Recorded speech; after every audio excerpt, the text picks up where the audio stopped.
Good morning and welcome to this special meeting of the Bellingham City Council. Today is Friday, August 21st, 2026.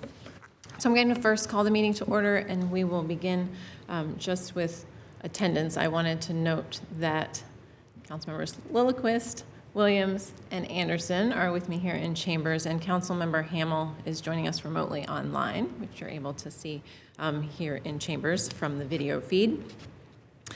And so we do have a quorum, so we will begin this morning.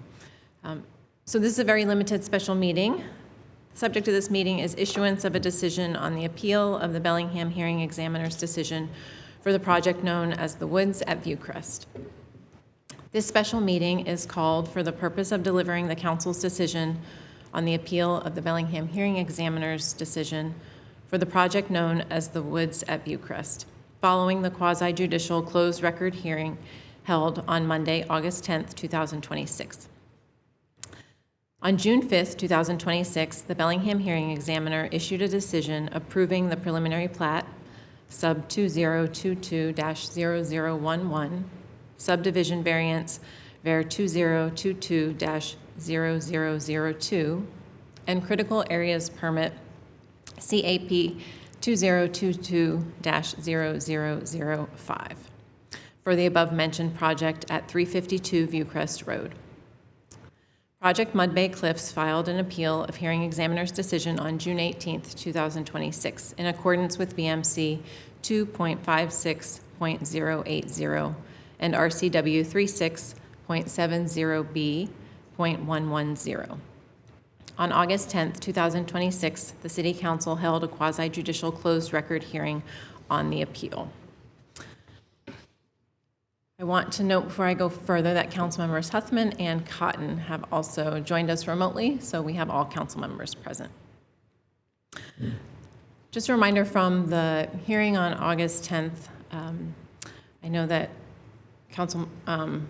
President Pro Tem Huthman acknowledged that the City Council decision in this closed record appeal must be based on 1, the record established in the hearing examiner's proceedings, 2, written argument submitted by the parties, and 3, oral argument. The City Council decision must also be based on all applicable city codes governing the application and this appeal. So the oral argument was part of the appellant review of the hearing examiner decision in this matter, and council members have been acting strictly in a quasi-judicial capacity. So I want to acknowledge some of you who've been following along. I was not present on August 10th, 2026, but I have reviewed the parties' briefs. I've watched the oral arguments held on August 10th and reviewed the hearing examiner's decisions and the closed record as necessary. I just wanted to acknowledge my absence at the hearing. I was traveling for a memorial service and extend my appreciation to Councilmember Huthman as President Pro Tem for chairing that meeting. But I have participated in all other discussions and deliberations and do feel confident participating and issuing the decision today. Along those lines, there was also discussion, I know, at August 10th, at the date of the hearing, just disclosures about appearance of fairness and wanting to acknowledge, similar to other council members, that there was limited correspondence provided to us by email that was not reviewed or responded to in any way, and also in the community some limited engagement with members of the community just inquiring about this particular project and basically refusing to engage in any conversation on this topic, treating this quasi-judicial role very seriously and the appearance of fairness, as have my colleagues. Just wanting to speak to the fact that, so on August 10th, during that hearing, acknowledging that Janet Magaki, who's here with us today, provided testimony on behalf of the appellant, Project Mudbay Cliffs. Tim Schirmetzler as well provided testimony on behalf of the applicant, property owners, and the family in this appeal, or in this application and project, and James Erb on behalf of the respondent, who is the City of Bellingham. So I'm going to ask that the audience again refrain from any show of support or opposition to the decision as issued today by the council. So this time I'm just going to read a brief summary from the decision. So the council is reviewing today and considering, officially issuing the findings, conclusions, and decisions of the Bellingham City Council in this quasi-judicial appeal. So there's a 30-page findings, conclusions, and decisions. But I'm just going to read briefly the decision that's on the final page, because obviously there's a lot of content within the body of the findings. So it's important to emphasize the narrow and purely quasi-judicial role that the City Council plays in this appeal. This proceeding is not a vote on whether the council favors the development, nor is it an opportunity for the council to redesign the project or to signal whether it agrees with the concerns the appellant has raised. Under the Bellingham Municipal Code, the council cannot consider new evidence on this appeal and is required to affirm the hearing examiner's decision so long as it is supported by substantial evidence and is not contrary to law. The council recognizes that the appellant brought this challenge in good faith, driven by a genuine care for the local environment and the future of our community. The council does not take these concerns lightly, and today's decision is in no way a reflection of indifference to them. However, the council's authority is strictly limited to a single legal question. Has the appellant met its burden of proof to demonstrate that hearing examiner Rice's decision was contrary to law or unsupported by substantial evidence? Based upon the findings and conclusions set forth within the packet that will be potentially signed today, the City Council concludes that the appellant has not met its burden to show that the hearing examiner Rice's decision is erroneous. Accordingly, the decision of the hearing examiner would hereby be affirmed. So this morning, I'm here to entertain a motion to affirm the decisions of the hearing examiner, deny the appeal, and authorize Council President Stone, myself, to sign the council's written findings, conclusions, and decisions on the matter. So moved. Second. So a motion's been made by Councilmember Williams and a second by Councilmember Anderson. And I'd like to open it up prior to a vote for any comments or discussion from council. Councilmember Lillquist. So I tried to read through the materials very carefully, and one of the things I noted is that the appellant never really said that some of the factual determinations were wrong, so much as said that there were differing opinions on the matter. And that makes it a judgment call as to where the evidence weighs most heavily. Given that it's a judgment call, and given that there's a presumption that the hearing examiner did in fact weigh all the evidence and did reach a conclusion, showing that there was evidence on both sides is not evidence of an error, and we have to find an error in fact, not just simply a judgment call that someone else might have called differently. So on the factual basis, I can't find a reason to overturn it.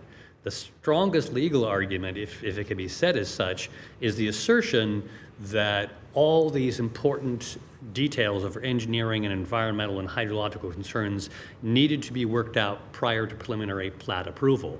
However, the appellant cited no law which said that was true, and instead there is clear law in both the Bellingham Municipal Code and in state law which says the opposite.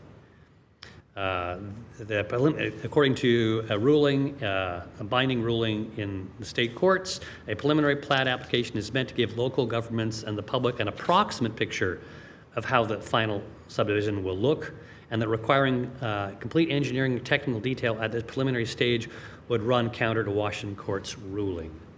So again, I can't find an error in law. As a matter of fact, it seems to me that there was opposite of an error, it was done correctly. And so again, no burden of proof, I can't find an error of law, and I can't find an error of fact where the appellant carried the burden of proof. So I don't think there was much choice here. putting on my judicial hat, that's where the evidence lay, and that's what was required of us. So I will be supporting this decision. Councilmember Anderson. Thank you. I want to give thanks to our legal team we hired to advise us. I think we really kind of put them through the grilling of looking at all angles, but ensuring that we upheld the rule in front of us. And regardless of how we feel and our underlying personal concerns, we really had to stick to the very narrow charge of what a quasi-judicial is allowed to look at and what we're allowed to consider. And as Councilmember Lillquist has stated, that very narrow scope didn't give us much option to differ from the decision that's been made. I appreciate the community members who have come forward and expressed their concerns. They could be shared, but we're not in a position in this role to differ from the scope that was put in front of us. So I do want to thank our legal counsel for assisting us and really kind of hearing us through and helping make sure that the 29 pages were written to just kind of really focus out on the basis of our decision. So I am supporting this because that is the limited scope of what our options would be.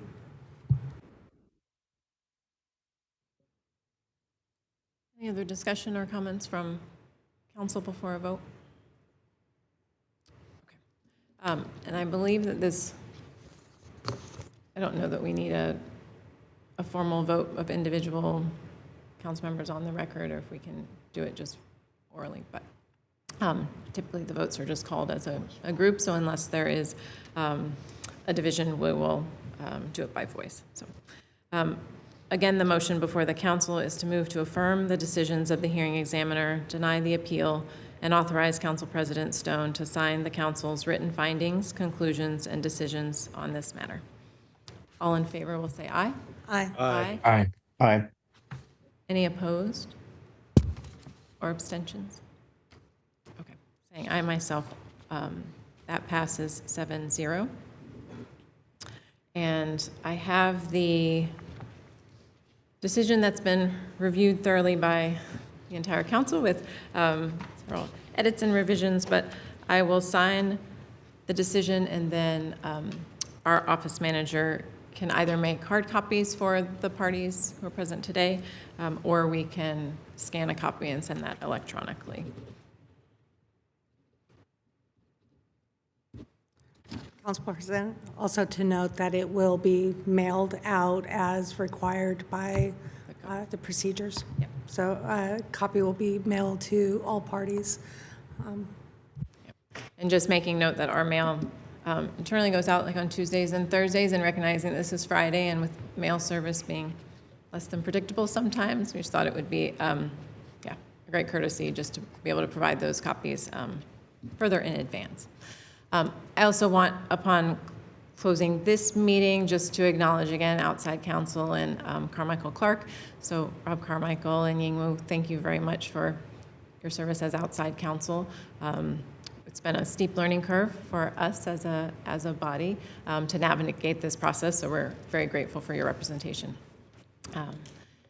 Any other matters before the council today? Okay. Seeing none, we are adjourned.